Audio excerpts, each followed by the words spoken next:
ماتیر محمد 100 سال کے ہو گئے اور طویل عمر کا راز بھی بتا دیا۔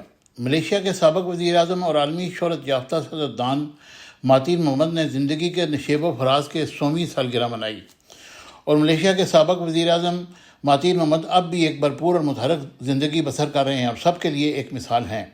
ماتیر محمد نے اپنی 100ویں سالگرہ کے دن اہل خانہ کے ہمراہ منایا، کیک کاٹا اور مبارکبادیں وصول کی، جس کے بعد وہ اپنی روایتی سفاری سوٹ پہن کر دفتر کے لیے روانہ ہو گئے اور معمول کے کام انجام دیے۔ اپنی 100ویں سالگرہ کی مناسبت سے خصوصی لائیو پوڈ کاسٹ میں ماتیر محمد نے زندگی کے بہار اور خزاں پر روشنی ڈالی، اور اپنی طویل عمر کا راز بتاتے ہوئے ماتیر محمد نے کہا کہ اگر کوئی انسان اتنا خوش قسمت ہے کہ اب اسے کوئی مہلک بیماری نہ ہوئی ہو تو وہ طویل عرصے تک زندہ رہ سکتا ہے۔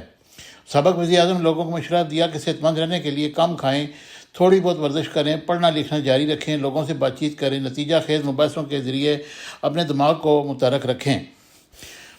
انہوں نے کہا کہ طویل عمر کا اگر کوئی راز ہو سکتا ہے تو وہ وہی ہے جو میں کرتا آیا ہوں۔ اگر آپ اچھی طرح سے کام جاری رکھنا چاہتے ہیں تو اپنے جسم اور دماغ کو متحرک رکھنا ہوگا۔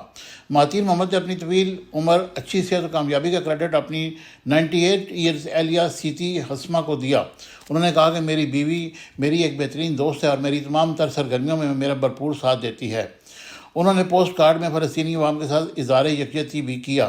ماتیر محمد نے چین کے عروج ازوال پر بھی سیر حاصل گفتگو کی اور خطے میں چین کے اثر و رسوخ پر تبادلہ خیال کیا۔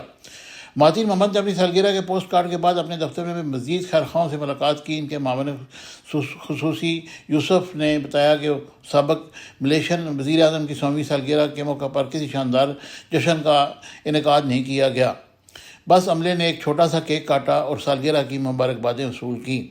ماتیر محمد پاکستان کے ایک بہت اچھے دوست بھی ہیں اور وہ کئی دفعہ پاکستان آ چکے ہیں۔ ان کی اس ویژن کو لے کر پاکستان کے ہمارے لیڈر جو ہیں وہ ان کا ساتھ دیتے ہیں۔ Subscribe my channel Business Times News for latest political, national, international news. Don't forget to subscribe Business Times News.